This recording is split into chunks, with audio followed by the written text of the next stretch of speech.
Après les élections britanniques, les politiques européens n'ont plus qu'une priorité, tout faire pour éviter un hard Brexit. Nous travaillons très dur, avec passion et beaucoup de dynamisme pour parvenir à un accord.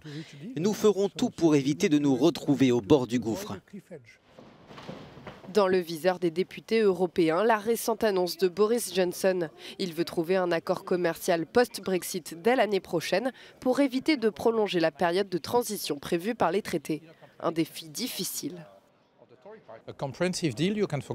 Vous pouvez oublier tout accord exhaustif, ce sera un accord à minima. Et ça ne satisfera pas Boris Johnson qui a déclaré avoir pour ambition d'obtenir un accès important au marché de l'Union européenne. Un accord à minima, ça veut dire des contrôles aux frontières. Un point de vue qui n'est pas partagé par cette députée pro-Brexit.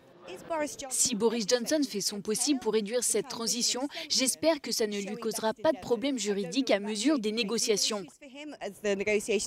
J'espère qu'il pourra dire à Bruxelles « Nous sommes prêts à quitter les négociations si vous n'êtes pas prêts à nous donner un bon et simple accord de libre-échange ».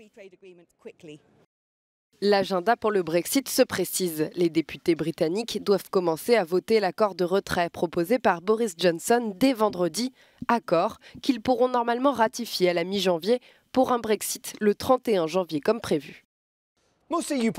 La plupart des politiques européens sont soulagés car cette large majorité donnée à Boris Johnson apporte une certaine stabilité. Mais ils craignent que les négociations pour un accord soient difficiles. Et si l'Union européenne pense qu'elle sera en position de force pour ces négociations, il y a aussi la crainte que les différentes priorités des pays membres révèlent rapidement des divergences entre les 27. Tout ce qui empêche l'Irlande de participer à l'économie de l'Irlande du Nord ne ferait que nuire à ces deux économies. Mais nous voulons aussi continuer à commercer avec la Grande-Bretagne, comme nous le faisons maintenant. Le Brexit pourrait bien se réaliser dès janvier, mais en tout cas, 2020 devrait ressembler à 2019. Cette année sera rythmée de négociations intenses entre l'Union européenne et le Royaume-Uni.